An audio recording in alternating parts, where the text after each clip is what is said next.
किसानों को रिटायर होने पे 60 साल की उम्र के बाद तुम हमको जीएसटी लगा कर दे रहे हो। ये सरकार अभी तक मैं कह रहा हूँ कि बराबर अनदेखी कर रही है। इस समय किसान बहुत ज्यादा परेशान रहा। बिजली के बिल माफ करेगा, किसानों के सारे कर्जे माफ करेगा। किसान रहेगा,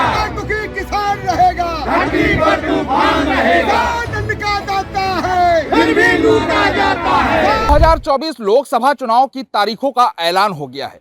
ऐसे में हर राजनीतिक दल अपनी कमर कस के सत्ता के सिंहासन पर विराजमान होने के कवायद कर रहा है, लेकिन देश का 70% किसान अब इस बार किसके साथ है, इस बारे में जानने के लिए हमारे साथ तमाम किसान नेता और किसान मौजूद हैं।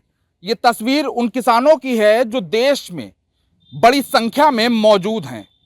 भले ही ये किसान किसी राजनीतिक मंच पर ना मिलते हों, भले ही इस दल का कोई राजनीतिक सरोकार ना हो, लेकिन सरकार बनाने के लिए इसकी एक बड़ी भूमिका रहती है, क्योंकि 70% आबादी वाले किसान की वोट करने का अधिकार है।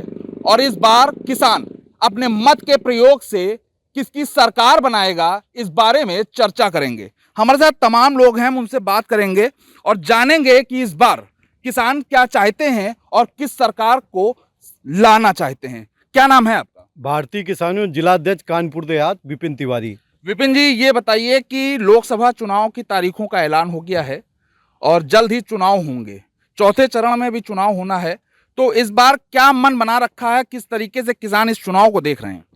ये सरकार किसी की भी हो, जो एमएसपी गारंटी कानून देगा, किसानों को रिटायर होने पे 60 साल की उम्र के बाद 10,000 रुपये पेंशन देगा, बिजली के बिल माफ़ करेगा, किसानों के सारे कर्जे माफ़ करेगा, और जो बिजली है किसानों को जो बिजली फ्री देगा, उस सरकार को ये किसान वोट करेगा। आप लोग किसी राजनीतिक मंच पे नहीं रहते हैं, लेकिन आपकी एक बड़ी संख्या है जो सरकार से तमाम उम्मीदें लगाती है, तो इस बार क्या उम्मीदें हैं जो नई सरकार आएगी? यही उम्मीदें हैं कि किसानों को बिजली फ्री हो, आवारा जानवरों से निजात मिले, किसानों के ऊपर फर्जी मुकदमे ना लगाए जाएं। इस तरह के तमाम विभिन्न मुद्दे हैं। इस पे जो सरकार खरी उतरेगी, किसान उसी को मत करेगा। तो देखिए, किसान इस बार उसके साथ खड़ा होना चाहता है जो किसानों के मुद्दों पर उनके साथ खड़ा हो। और भी लोग हैं, उनसे बात करेंगे कि क्या नाम है आपका? मेरा जगदीश नाम दिवाकर, मैं जिला उपाध्यक्ष हूँ। सर, ये बताइए कि किसानों के मुद्दों को आप लोग लगातार उठाते हैं, किसान हित की बात करते हैं, तो इस बार आप कैसी सरकार चाह रहे हैं जो किसानों के लिए रहे? जी, मैं ऐसी सरकार चाह रहा हूँ जो मतलब हमारे किसानों के जो है हितों की रक्षा कर सके। पर्टिकुलरली हमको इसमें वर्तमान सरकार से बहुत निराशा है। वर्तमान में कुछ स्टेट हैं जहाँ पर 2275 रेट इस साल का निर्धारित है गेहूं का, और 125 रुपये जो है वो दे रहे हैं, बोनस दे रहे हैं कुछ राज्यों में, पर हमारी यूपी स्टेट में जो है बोनस नहीं दिया जा रहा है। और इसके अलावा ये जो आयात और निर्यात की जो नीति है, जैसे हमारा प्याज है, लहसुन है, ये इन चीज़ों का जिस समय किसान के पास होता है तो बिल्कुल वो जीरो रेट कर दिया जाता है। अगर आप ये समझिए जिसमें 10 रुपये किलो वो टमाटर बिकता है, तो उसकी तुड़ाई का खर्चा और मंडी तक लाने का बिल्कुल फ्री भाव पड़ता है जाकर, क्योंकि इस प्रकार से किसान लुटता है। ये आयात निर्यात जो नीति है बिल्कुल एक पर्टिकुलर होनी चाहिए। देश का किसान कितना परेशान लग रहा है इस वक्त? इस समय किसान बहुत ज़्यादा परेशान रहा। अभी तक क्या था, ये बिजली सप्लाई में करीब 15-16 घंटा बत्ती आती थी। इस समय जब से ना ये अलग अलग कर दिया गया, तो उसका ट्यूबवेल का अलग कर दिया गया और घरेलू का अलग कर दिया गया। ट्यूबवेल का अलग कर दिया, घरेलू का अलग कर दिया गया। इस समय जो है देहात में ट्यूबवेल के लिए 10 घंटे बत्ती दी जा रही है, परंतु हकीकत में केवल 5 घंटे आती है, दिन में आती है, और 10 बार जो है उसका शटडाउन होता है। जब उसकी स्टाफ बार से देखो कितने घंटे चली, केवल 5 घंटे बत्ती चलती है। विपक्ष लगातार सरकार को घेरता है किसानों के मुद्दे पे, तो क्या लगता है विपक्ष के जो सवाल हैं वो सही हैं?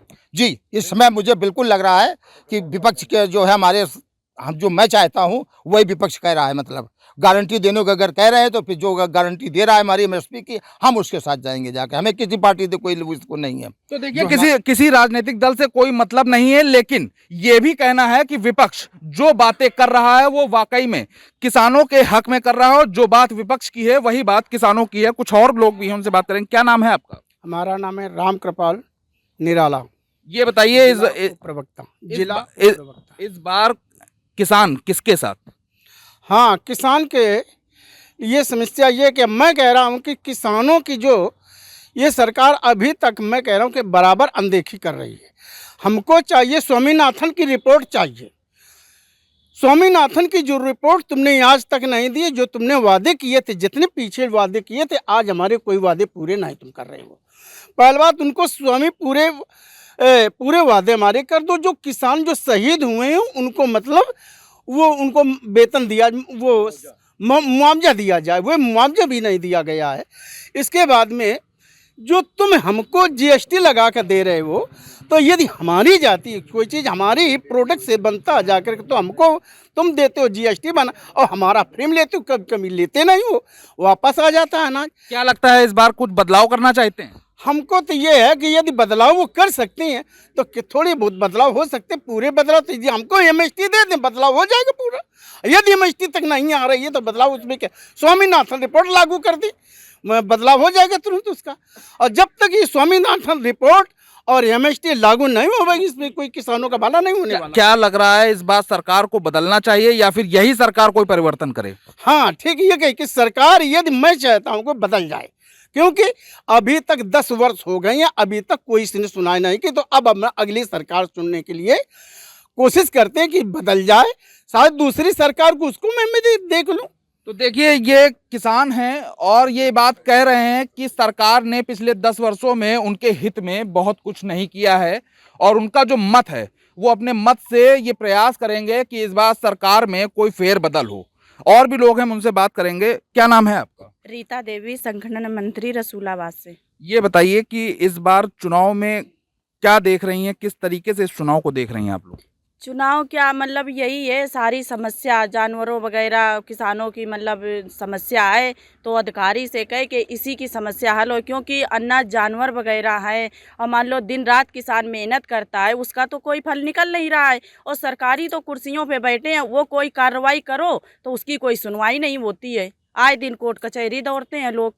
तो इस बार अपने मत से कितना बड़ा परिवर्तन आप लोग चाह रहे हैं?